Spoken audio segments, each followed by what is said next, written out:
अरे तुमको खाने की जरूरत पड़ती है, उनको भी पड़ती है। तुम पीते हो, वो भी पीते हैं। तुमको बुखार आता है, उनको भी आता है। तुम्हें सर में दर्द होता है, उनको भी सर में दर्द होता है। तुमको पेशाब पायखाने की जरूरत होती है, उनको भी होती है। वो खुद हमारी रोजी रोटी के मोहताज हैं, वो खुद हमारे मदद के मोहताज हैं। वो तुम्हारी मदद क्या करेंगे? मेरे प्यारे साथियों, इस चीज को समझ लीजिए तो इस्लाम के अंदर पूरे के पूरे आप दाखिल हो जाएंगे। तो पहली चीज यहीं पर स्टॉप। ला तुशरिक बिल्लाहि शैअन इन कुतिलता औ हुर्रिता। पहली चीज काट दिया जाए, टुकड़े टुकड़े कर दिया जाए या जला दिया जाए, अपने आप को जला लेना, कटवा लेना, लेकिन गैरुल्लाह को सजदा न करना, शिरक मत करना। पहली चीज। दूसरी चीज आइए नौजवानों, तुम्हारे लिए बेहतरीन चीज, वला तउक़न्न वालिदैक व इन अमराका अन तख़रुज मिन अहलिका व मालिक। कभी किसी भी हाल में अपने पेरेंट्स की, अपने माँ बाप की नाफरमानी मत करना, उनके साथ बुरा सलूक मत करना, उनका दिल कभी मत दुखाना। आगे वाले जुमले मेरे भाइयों हमारी आंखें खोल देंगे। वही नमराका अन तख़रुज मिन अहलिका व मालिक। अगर जे तुम्हें तुम्हारे वालिदैन, तुम्हें तुम्हारे माँ और बाप दोनों तुम्हारे घर से, अपने घर से नहीं, वो तो घर है ही, तुमने मेहनत करके जो घर कमाया है और बनाई है बिल्डिंग, और तुमने जो शादी की है, अगर वो तुम्हें हुक्म दें कि तुम अपने घर से निकल जाओ, तो अपने बाप का हुक्म मानते हुए तुम्हें अपना घर छोड़ना पड़ेगा।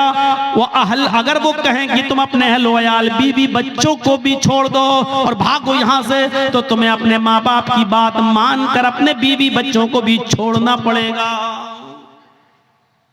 ये एक अलग मसला है कि अगर बाप गलती पर हो और बेटे की गलती ना हो। मैं अभी इस तरफ नहीं जाना चाह रहा हूं, मैं सिर्फ ये बताना चाहता हूं कि माँ बाप का मकाम कितना बड़ा है और वालिदैन की अहमियत कितनी बड़ी है। अल्लाह के नबी कह रहे हैं, घर तुम्हारा, तुमने मेहनत करके कमाया बनाया, ठीक, लेकिन अगर तुम्हारे बाप कहे जर्जीस जाओ यहां से, हटो, जर्जीस को अपनी कमाई वाला घर छोड़ना पड़ेगा, बाप का हुक्म मानते हुए। ये तुम्हारी बीवी बड़ी नाफरमान है, अल्लाह की नाशुक्री है, छोड़ो इसको, चलो, हमें छोड़ना पड़ेगा। और इसकी एक मिसाल मैं आपको देना चाहता हूं, जरा सुनिएगा। हजरत इब्राहिम अलैहिस्सलातु वस्सलाम अपने बेटे इस्माईल अलैहिस्सलातु वस्सलाम से मुल्क शाम में मिलने के लिए गए। दरवाजे को दस्तक दी, उनकी बीवी ने दरवाजा खोला। जरा सुनिएगा, बड़ा दिलचस्प वाकया है। मैंने आहिस्ता स्पीड कम कर दी है ताकि आपको समझाऊं। इब्राहिम अलैहिस्सलाम अपने बेटे से मिलने गए, दरवाजे को दस्तक दी, बहू ने, बेटे की बीवी ने दरवाजा खोला, और जैसे ही दरवाजा खोला तो क्या देखती है, सामने एक बूढ़ा आदमी खड़ा है। अस्सलाम वालेकुम, का वालेकुम अस्सलाम। कहा मुझे इस्माईल से मिलना है। बीवी को नहीं मालूम कि ये मेरे ससुर हैं, लेकिन ससुर को मालूम है कि ये मेरे बेटे इस्माईल का घर है और ये उसकी बीवी है, लेकिन बता नहीं रहे कि मैं तुम्हारा ससुर हूं।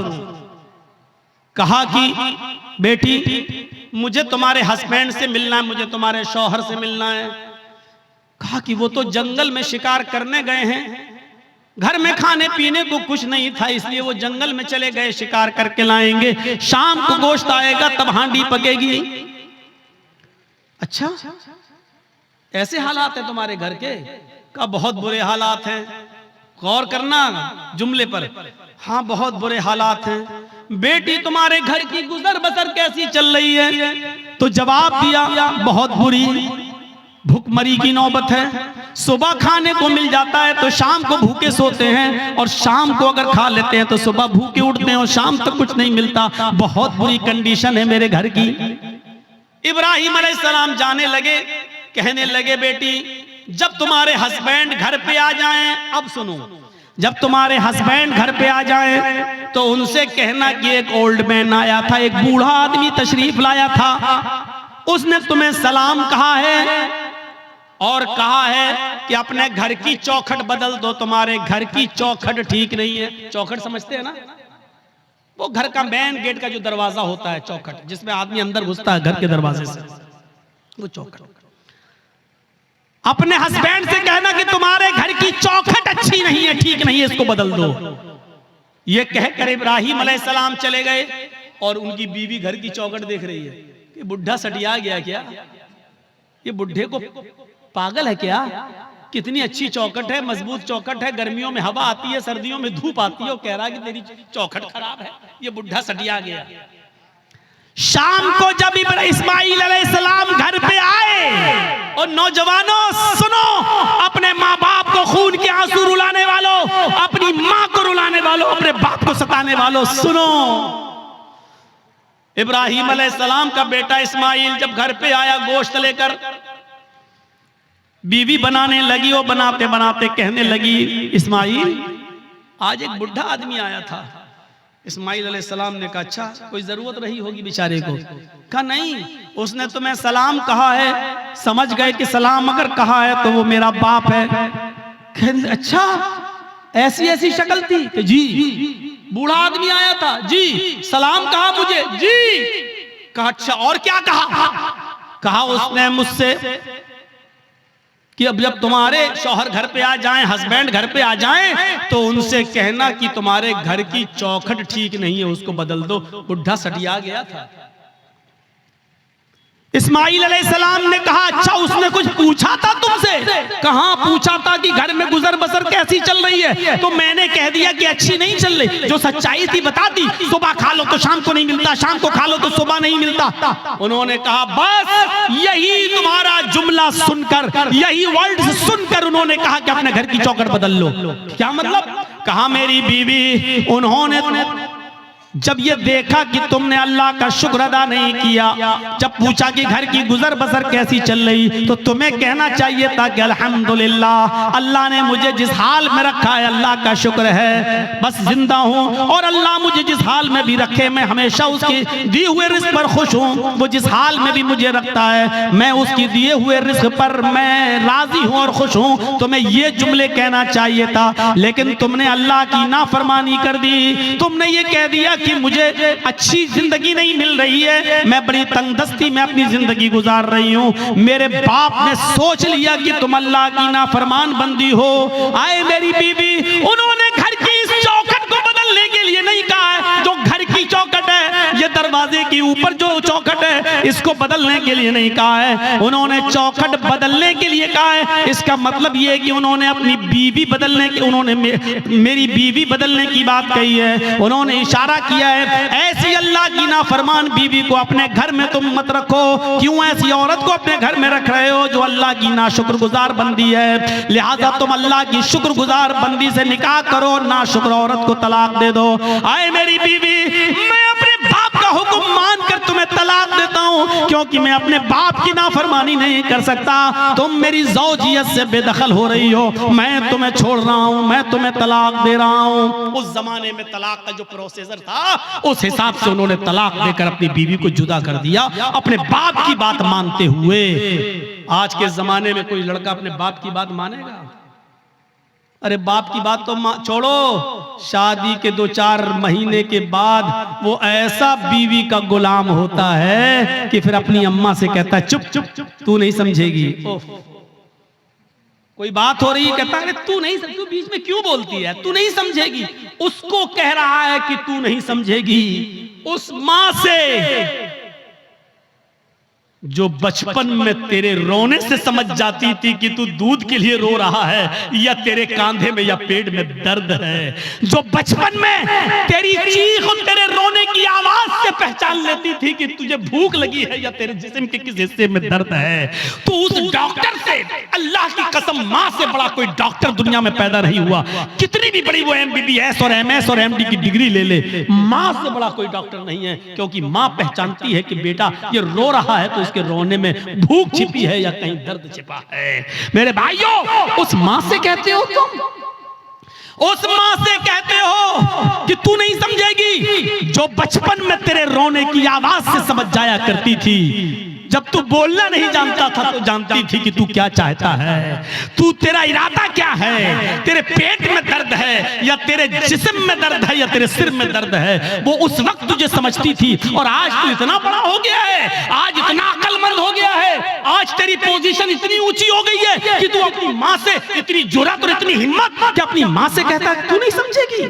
ओफो, हजरत इब्राहिम अलैहिस्सलाम ने दूसरी शादी कर ली। फिर 1-2 साल के बाद फिर अचानक घर में आए इब्राहिम इस्माइल, फिर शिकार खेलने के लिए गए थे। दरवाजे को दस्तक दी, वो दूसरी बीवी निकली, दरवाजा खोला, कहिए चाचा कैसे आना हुआ? कहा मुझे तुम्हारे हस्बैंड से मिलना है। कि वो तो नहीं है, जंगल में गए शिकार करने के लिए। अच्छा, तुम कैसे रह रही हो? अल्हम्दुलिल्लाह, गुजर बसर कैसी चल रही है? अल्लाह का शुक्र है, अल्लाह ने जिस हाल में भी रखा है हर हाल में अल्लाह की तारीफ है। फरमाया मेरी बेटी, जब तुम्हारे शौहर घर पे आ जाएं तो उनसे कहना कि एक बूढ़ा आदमी आया था, उन्होंने सलाम कहा है और चलते चलते उसने ये वसीयत नसीहत की है कि अपने घर की चौखट को बरकरार रखना, इसको बदलने की जरूरत नहीं है। घर की चौखट ठीक है। ये औरत भी कहती है बुढ़ा सटिया गया, बदलने की तो कोई बात ही नहीं हो रही। इस्माइल अलैहिस्सलाम जब घर पे आए तो बीवी ने पूरी बात बताई। इस्माइल अलैहिस्सलाम खुश होकर कहने लगे मेरी बीवी वो मेरे बाप थे और घर की चौखट तुम हो। उन्होंने कहा बरकरार रखना, इसका मतलब ये कि अपनी बीवी को अच्छी तरीके से रखना, ये अल्लाह की बड़ी नेक और फरमाबरदार बंदी है। बाप की तमन्ना ये होती थी कि हमें जो है मेरे बेटे को अच्छी बहू बीवी मिले, मुझे अच्छी बहू मिले। और जहां बेटों के हक हैं बाप के ऊपर, वहां हक एक ये भी है कि वो अच्छी और दीनदार लड़की से शादी कराए। आज किन से शादियां करा रहे हो अपनी बेटियों की? माँ बाप। पहली बात तो अब माँ बाप को बेचारों को तो अब देखने का मौका ही नहीं मिलता है। अब तो लड़के और लड़कियां खुद ही सेट कर लेते हैं। अब तो माँ बाप बेचारे उनकी बात मान लेते हैं। अगर नहीं मानेंगे तो ये लड़की मेरी बेटी मेरी नाक कटा के रख देगी और मुझे बदनाम कर देगी, इसलिए जहां चाह रही है वहां कर दो बस। अब तो ये है। तो मेरे भाइयों हम गौर करें, जहां थोड़ी बहुत इंसानियत बाकी है, थोड़ा बहुत दीन बाकी है, जहां की औलाद आज भी शादी के मामलात अपने माँ बाप के ऊपर छोड़ देते हैं, वो जरा गौर करें उनके माँ बाप की अपने बच्चों की शादियां किस जगह करा रहे हैं। हजरत उमर फारूक के पास एक शख्स आया, अपने बेटे की शिकायत करने लगा कि मेरी औलाद ऐसी, मेरा बेटा ऐसा, मेरा कहना नहीं मानता। हजरत उमर फारूक ने उसके बेटे को बुलाया और बाप के सामने इतना डांटा कि तुम्हें शर्म नहीं आती? अपने बाप को सताते हो, अपने बाप की नाफरमानी करते हो, अपने बाप को रुलाते हो, तुम्हें शर्म आनी चाहिए।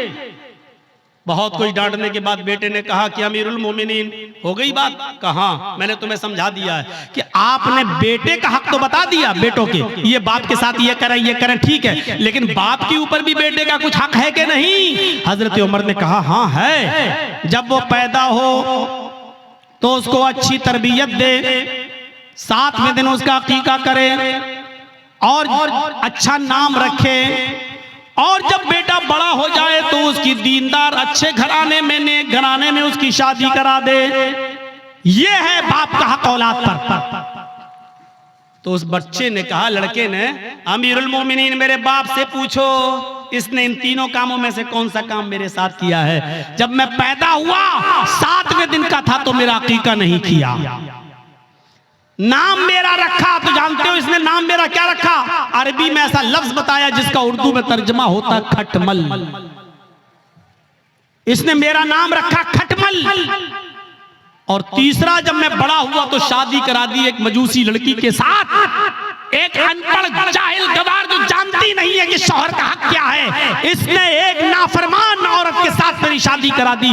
तीनों काम इसने नहीं किए। फिर हजरत उमर फारूक ने बाप को डांटा, कहा बेटे की शिकायत करते हो, अपनी गलती नहीं बताते हो कि तुम्हारी गलती क्या है? तुमने जब अपनी औलाद का हक अदा नहीं किया तो अब भुगतो, देखो, और अब ये सारे जुल्म और ज्यादती सहो, अब तो तुम्हें सहना पड़ेगा। मेरे भाइयों, एक सहाबी रसूल हैं, अपनी माँ को खाने काबा का तवाफ करा रहे हैं, उनकी माँ पैरों से लंगड़ी है। अल्लाह महेशवी ने अपनी किताब मजमऊज ज़वाइद के अंदर इस वाक़े को नकल किया है, जरा गौर से सुनिएगा। उनकी माँ आंखों से अंधी है, पैरों से लंगड़ी है, बूढ़ी है।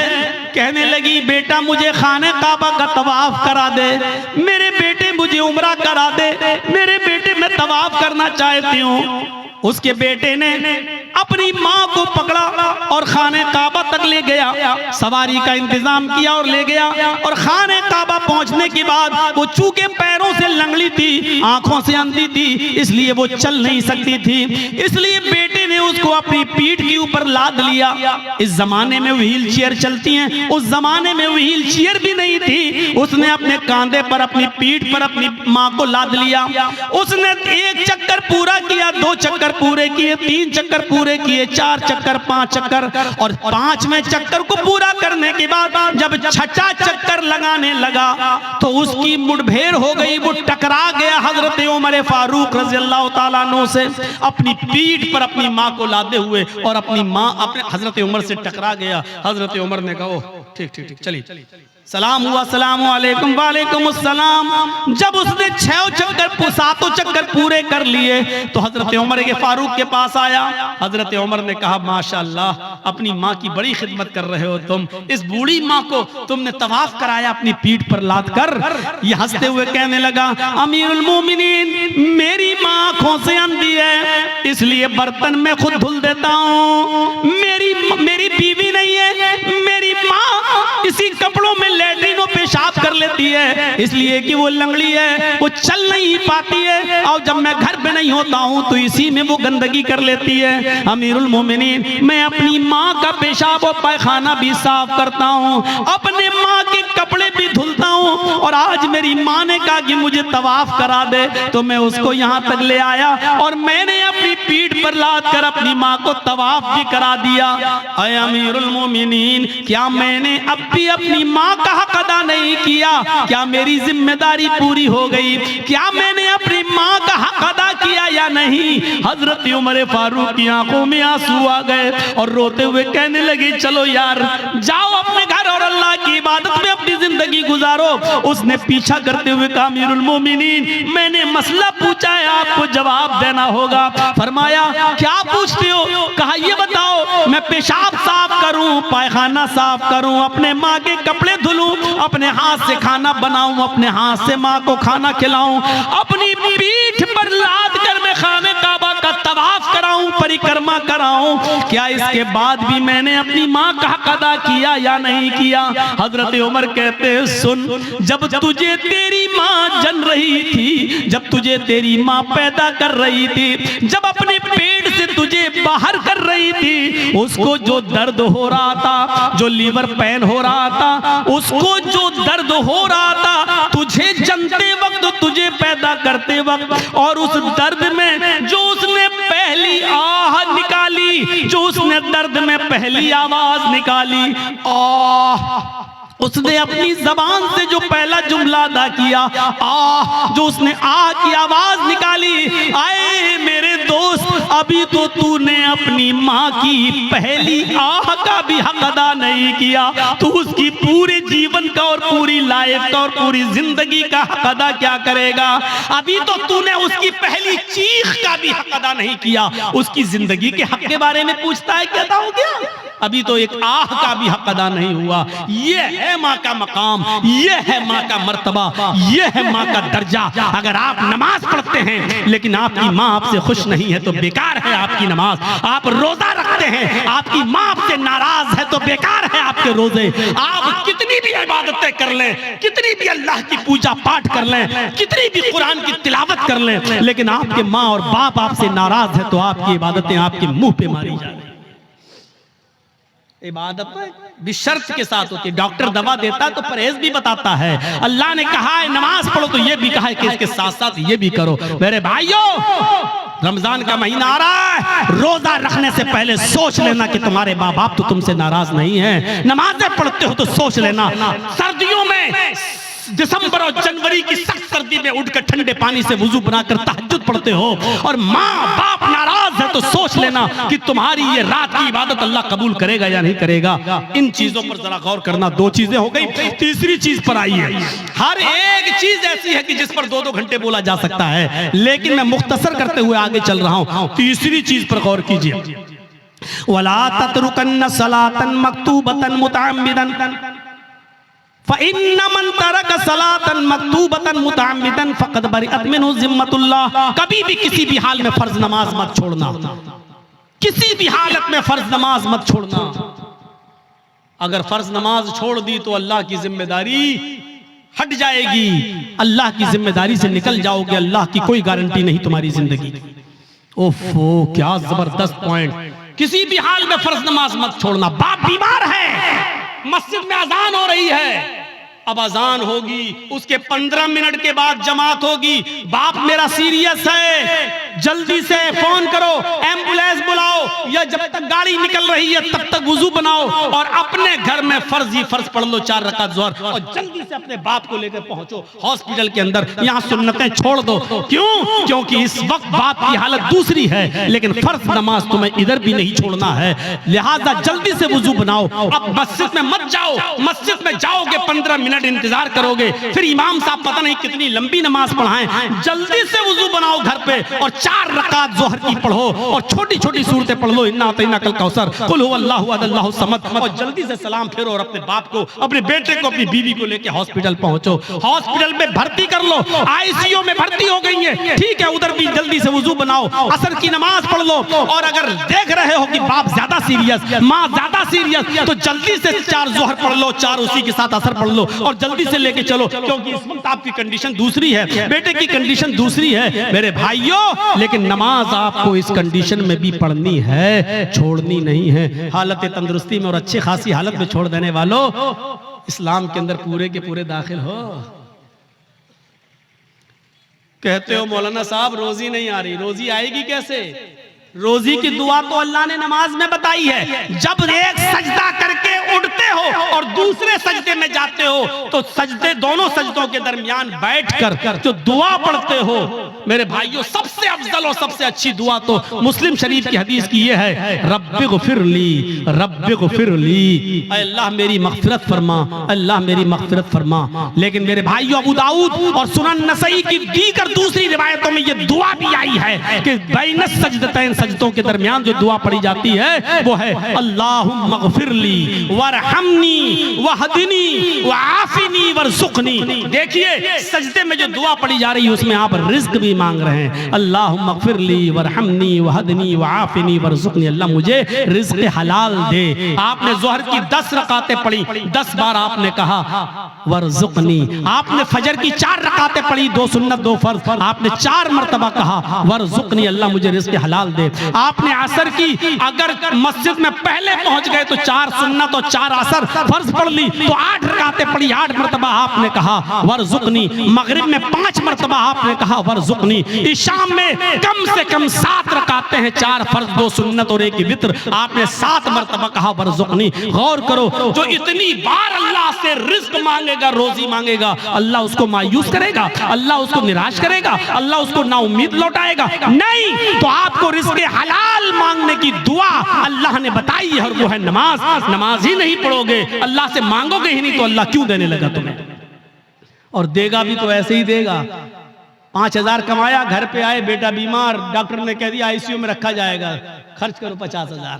कमाया 10,000, घुस गया 50,000। क्यों? अल्लाह ने कहा वमन आरज़ा अन ज़िक्री फ़इन्न लहू मईशतन ज़नका, तुम मेरे जिक्र से एराज करोगे हम तुम्हारी रोजी को तंग कर देंगे। जिक्र से एराज करना। आज एक दिल चाहता है कि तुमको एक कीमती बात बता दूं, सुनिए। एराज करना किसे कहते हैं? यहाँ पर बहुत से लोग ऐसे होंगे जो नमाज छोड़ते हैं, नमाज नहीं पढ़ते हैं, या जुमे पढ़ते हैं, 8 दिन मस्जिद में नहीं आते हैं, 7 दिन गायब। उनके बारे में तो मैं कुछ कह ही नहीं सकता, वो जाने, उनका रब जाने, उनको क्या अजाब होगा क्या नहीं, वो अल्लाह जाने, उनका रब जाने और आप जाने। मैं उनकी बात कर रहा हूं यहाँ पर जो नमाज तो पढ़ते हैं लेकिन टाइम पे टाइम, नमाज तो पढ़ते हैं लेकिन टाल मटोल कर। अजान हो रही है, 5 कस्टमर रह गए हैं, इनको निपटा दूं तब जाऊंगा। जल्दी जल्दी आपने उनको सौदा दी दुकान से, जब तक बंद करके जा रहे हैं पता चला जमात हो चुकी है। हम डॉक्टर हैं, हमारे पास मरीज आया हुआ है बुखार का और जुकाम की दवा लेने के लिए, और अजान की आवाज आ गई, हमने सोचा 2 मरीजों को दवा दे दूं, उसके बाद जा रहा हूं। जब तक 2 मरीजों को हम दवा दे रहे हैं और जब तक हम मस्जिद में नमाज पढ़ने जा रहे हैं जमात हो गई। ये है नमाज से एराज। पढ़ तो रहे हैं आप, लेकिन जमात को आपने तर्क कर दिया और जमात छोड़ दी। यह है नमाज से एराज। अल्लाह ने कहा वमन अअरज़ अन ज़िक्री, जो मेरे जिक्र से जो नमाज से एराज करेगा, रूगर्दानी करेगा, हम उसकी रोजी को फ़इन्न लहू मईशतन ज़ंका, उसकी रोजी तंग कर दी जाएगी। बंद नहीं कहा अल्लाह ने, ये नहीं कहा रोजी बंद कर देंगे, तंग कर देंगे। तंग का मतलब या तो बहुत मुश्किल से उसको रोजी रोटी मिलेगी या बहुत आसानी से मिलेगी लेकिन रुकेगी नहीं उसके पास। आज कितने लोग हैं ऐसे, मौलाना साहब बहुत कमाता हूं लेकिन बरकत नहीं हो रही है, मौलाना साहब 1 लाख रुपया महीना कमाता हूं लेकिन रुकता नहीं है, कभी इसको कैंसर, कभी उसको टीबी, कभी इसको बीमारी, बीमारियों ने घेर लिया, लगता है कोई जादू टोना कर रहा है। अरे अल्लाह के बंदे, एराज तो समझ ले, एराज किसको कहते हैं? वमन अअरज़ अन ज़िक्री, जो मेरे जिक्र से नमाज से एराज करेगा। बच्चा रो रहा है, माँ टीवी पे सीरियल देख रही, रिमोट उसके हाथ में, सास भी कभी बहू थी, बीवी माँ उस बच्चे की माँ देख रही, सास भी कभी बहू थी, नाटक,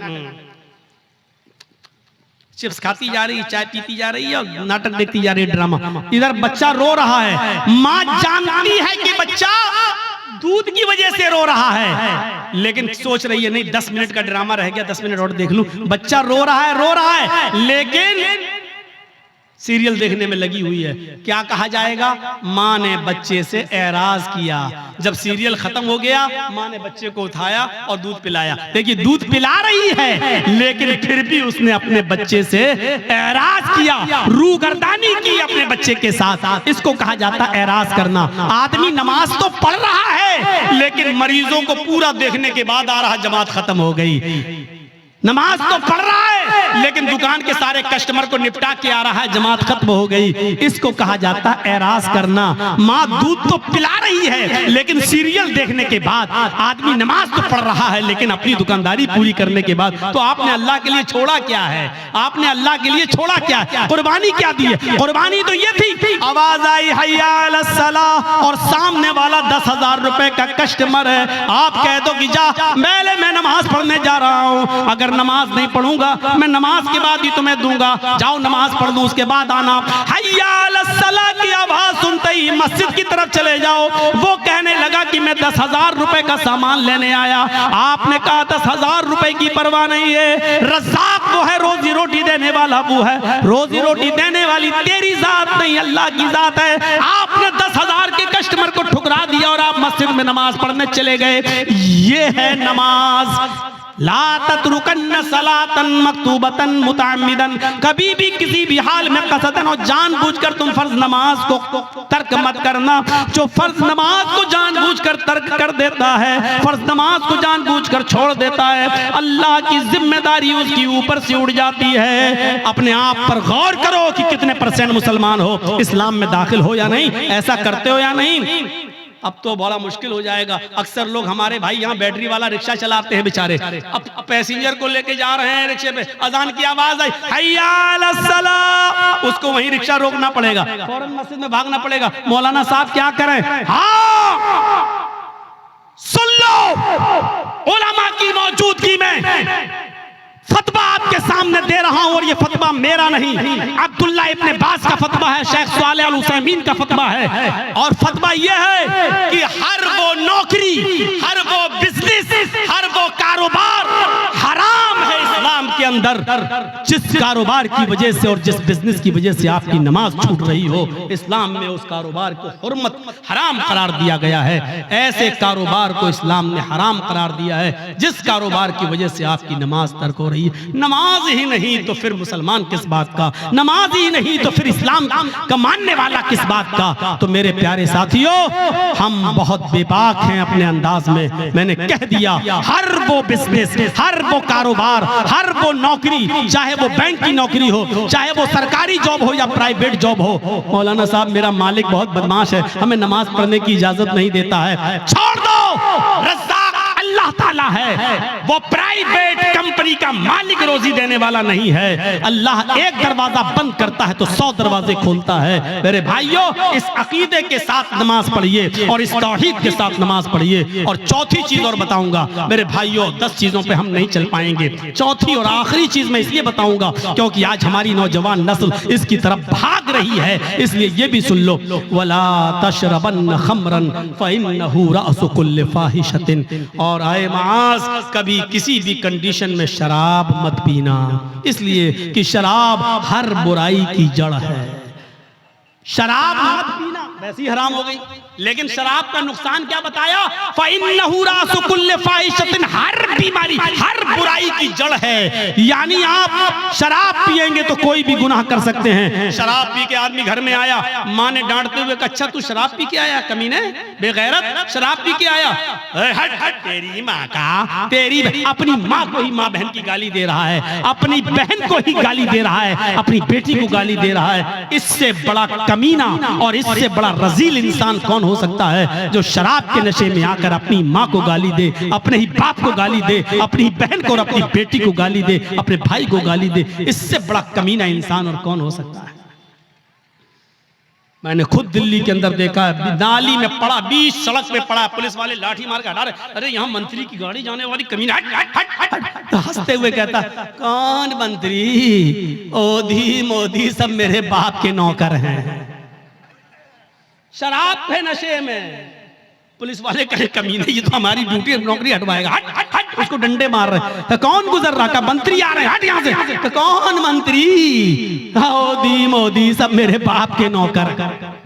शराबी की नजर में कोई किसी की हैसियत नहीं होती, बड़ी से बड़ी शख्सियत भी उसके सामने जीरो होती है। क्यों? क्योंकि उसने जो चीज पी है उसने उसकी अकल को खराब कर दिया, उसकी अकल को ढांप लिया, इसलिए उसकी नजर में बड़ी से बड़ी शख्सियत भी कुछ नहीं होती है। जब शराब हराम नहीं हुई थी, जब शराब हराम नहीं हुई थी तो नबी के चचा हजरत हमजा ने शराब पी ली थी और एक गाना गाने वाली के गाने के जोश में आकर उसने कहा, अला या हमजा लिशुर्फिन नवा, आए हमजा तू तो मोटी ऊंटनियों के लिए है। हजरत अली की ऊंटनी वहीं पर चर रही थी, चारा घास खा रही थी। हजरत हमजा को जोश में चढ़ा दिया कि ये ऊंटनी का कलेजा हमें मिल जाए तो कितना अच्छा। वो गाने वाली थी और हमजा शराब के नशे में थे, उठाई तलवार, खंजर ऊंटनी का पेट चाक किया और कलेजा निकाल के लाए और उसको दे दिया, ले। हजरत अली आए, कहा ये तुमने क्या किया? मेरी ऊंटनी, कहा जा हट यहाँ से। शराब के नशे में हजरत अली को भगा दिया। हजरत अली ने अल्लाह के नबी से शिकायत की, अल्लाह के रसूल उनके साथ आए और जब आए कहा, चचा ये क्या कर दिया तुमने? अली की ऊंटनी को खंजर मार के मार डाला, उसका कलेजा निकाल लिया।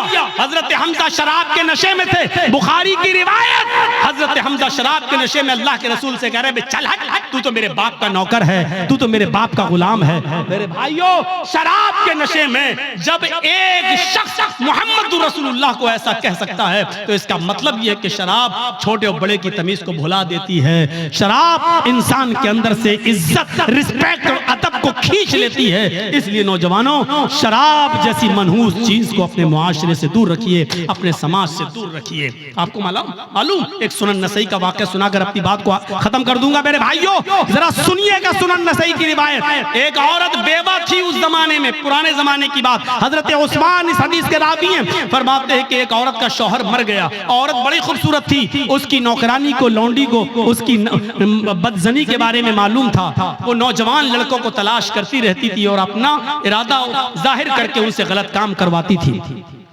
एक दिन नौकरानी ने बताया कि एक नौजवान है, बड़ा नेक है, नमाजी है, बहुत बड़ी इबादत गुजार है, बहुत शरीफ है, लेकिन बड़ा खूबसूरत है। कहा कि उसको बुला कर लाओ। नेक आदमी, बहुत नेक इबादत गुजार आदमी। इसकी नौकरानी ने कहा कि मेरी मालिकन तुमको बुला रही हैं, तुमसे कुछ कपड़ा खरीदना चाहती है, क्योंकि वो कपड़ा बेचा करते थे, अपने सर पर गठरी लाद कर कपड़ा बेचते थे। तो उन्होंने सोचा चलो कपड़ा खरीदेगी, हम दे देंगे। वो उसके साथ चले गए। नौकरानी उनको लेकर दरवाजा खोलती है, अंदर जाती है, दरवाजा बंद हो जाता है, दूसरे दरवाजे के अंदर ले जाती है। जैसे ही अंदर घुसते हैं दरवाजा बंद हो जाता है। ये हजरत कह रहे हैं, साहब कहाँ लेके जा रही हो? कहा कि बस एक दरवाजा और है। वो और अंदर ले गई, दरवाजा बंद, सामने वही बेवा औरत बैठी हुई हुई है जिसका शौहर मर चुका है। उसने अपनी नौकरानी को इशारा करके कहा कि तुम जाओ, और उनसे कहने लगी कपड़ा दिखाओ। और जैसे ही कपड़ा दिखाया, कहा ये कपड़ा, वो करीब आती गई और आते आते कहने लगी उदनु मिन्नी, मेरे करीब आइए और मेरे साथ हम बिस्तरी कीजिए, मेरे साथ गलत काम कीजिए। इन्होंने कहा रे हटो, तौबा, अस्तगफिरुल्लाह, ये भागने लगे। उन्होंने कहा भागने का कोई रास्ता नहीं, चारों तरफ से दरवाजे बंद हो चुके हैं। कहा कि तुम डरो, अल्लाह के अजाब से डराया, लेकिन उस औरत के ऊपर कोई फर्क नहीं पड़ा। उसने कहा कि तुम मेरे साथ ये काम कर रहे हो या नहीं कर रहे हो? कहा कि नहीं करूंगा। कहा इधर अंदर आओ। उसे एक और दरवाजे के अंदर ले गई। क्या देखती है कि एक लकड़ी की टेबल रखी हुई है। उस लकड़ी की टेबल पर एक खूबसूरत छोटा बच्चा, जिसकी उम्र 5-6 साल रही होगी, खूबसूरत बच्चा बैठा हुआ है। और उसी टेबल पर एक शराब की बोतल रखी हुई है। वहीं पर जाकर ये औरत बैठ गई। इसने कहा कि देखो तुम बड़े नेक हो, शरीफ इंसान हो, मेरे चीखने की देर है, मेरे चिल्लाने की देर है, चारों तरफ से तुम घेर लिए जाओगे और मैं सिर्फ इतना बोलूंगी कि इस आदमी ने मेरी इज्जत को छलनी छलनी कर दिया। बस तुम्हारा हाल क्या होगा? तुम्हारी शराफत नीलाम हो जाएगी और लोग कहेंगे अच्छा, दिन में इबादत और हाल ये है, अल्लाह की इबादत भी करते हो और औरतों के साथ ये गलत काम भी। तुम्हारी इज्जत का जनाजा निकल जाएगा, अर्थी निकल जाएगी। चलो 3 ऑप्शन देती हूं मैं तुम्हें, इन तीनों में से कोई एक काम तुम्हें करना पड़ेगा, इसके बगैर मैं नहीं छोड़ूंगी। सुनन नसई की रिवायत, अल्लाह हजरत उस्मान फरमाते हैं कि अल्लाह के नबी ने फरमाया कि उस औरत ने 3 ऑप्शन दिए। पहला ऑप्शन, आए हजरत जी मेरे साथ जिना करो, आओ मैं तैयार हूं तुम्हारे साथ गलत काम करने के लिए। कहा नहीं। दूसरा ऑप्शन बताओ। कहा दूसरा ऑप्शन ये है कि इस बच्चे को कत्ल करो, ये छुरी रखी हुई है, इसको मारो। कहा नहीं, ये भी नहीं कर सकता। तो कहा फिर शराब पियो, ये पूरी बोतल जो रखी हुई है इसको पी लो और जाओ, मैं तुम्हें जाने दूंगी। 3 काम में से कोई एक काम तुम्हें करना है।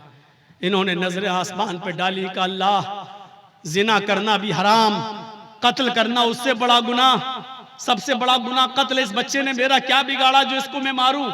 कत्ल नहीं कर सकता। उससे छोटा गुनाह यह है कि औरत मुझे बुरे काम के लिए उकसा रही है कि बुरा काम कर लो, मैं ये भी नहीं कर सकता। और अल्लाह, मैं कत्ल भी नहीं कर सकता, ये भी नहीं कर सकता कि इसके साथ मुंह काला करूं। इन दोनों से शराब पीना तो छोटा गुनाह है, चलो यही पी लेता हूं क्योंकि बचने का कोई रास्ता नहीं है और जान बचाना भी जरूरी है, तो चलो हराम चीज पी लेता हूं। ये जिना तो नहीं है, ये कम से कम कत्ल तो नहीं है, किसी को बेकसूर तो नहीं मार रहा हूं और इसकी इज्जत से खिलवाड़ तो नहीं कर रहा हूं। ऐ अल्लाह, मेरे जुर्म को माफ कर देना। उसने ये कहकर शराब की बोतल उठाई और पूरी की पूरी बोतल वो शराब की पी जाता है। उस औरत ने कहा रुको, अभी चले जाना।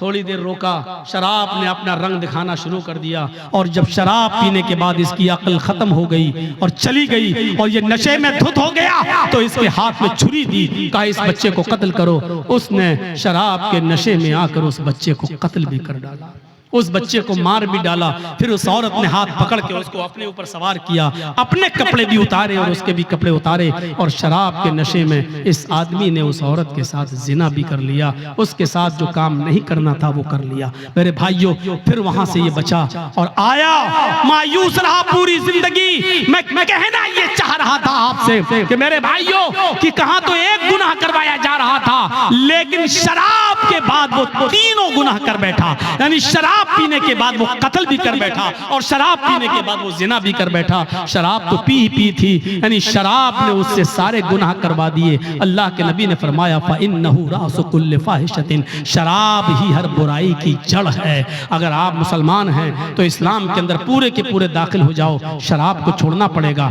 नमाज पाबंदी से पढ़ना पड़ेगी और आपको ये देखना पड़ेगा कि नमाज के लिए हम अपने रब के लिए क्या क्या चीजें छोड़ रहे हैं। आपको अपने माँ बाप की खिदमत करना पड़ेगी, आपको शिर्क से बचना पड़ेगा, आपको अपने भाइयों का ख्याल रखना पड़ेगा, यतीमों को देखना पड़ेगा। 10 चीजें थी, लेकिन मेरी हिम्मत अब जवाब दे चुकी है। कंटिन्यू प्रोग्राम कर करके मैं थक चुका हूं। मेरे भाइयों, मैं आपसे रुखसती चाहता हूं और ये मेरे बिहार का आखिरी प्रोग्राम था। मैं कल अब लखनऊ के लिए जा रहा हूं, मुश्किल से 2 दिन लखनऊ रहूंगा और उसके बाद फिर मैं बॉम्बे चला जाऊंगा। तो मेरे भाइयों, अल्लाह से मैं दुआ करता हूं कि अल्लाह आलमीन हमारी खताओं को माफ फरमा दे, हमें इस्लाम के अंदर पूरा का पूरा दाखिल फरमा दे। आए अल्लाह शराब नोशी से हमें बचा ले। अल्लाह माँ बाप की खिदमत करने की हमें तौफीक अता फरमा। आए अल्लाह हमें शराब की हुर्मत को समझने की तौफीक अता फरमा। और बारह जब तक तू हमें जिंदा रख, इस्लाम पर जिंदा रखना, और जब हमारा खात्मा हो तो ईमान पर हमारा खात्मा फरमाना। वमा अलैना इल्लल बलागुल मुबीन व आखिरु दअवाना अनिल हम्दुलिल्लाहि रब्बिल आलमीन। अस्सलामु अलैकुम व रहमतुल्लाहि व बरकातुहू।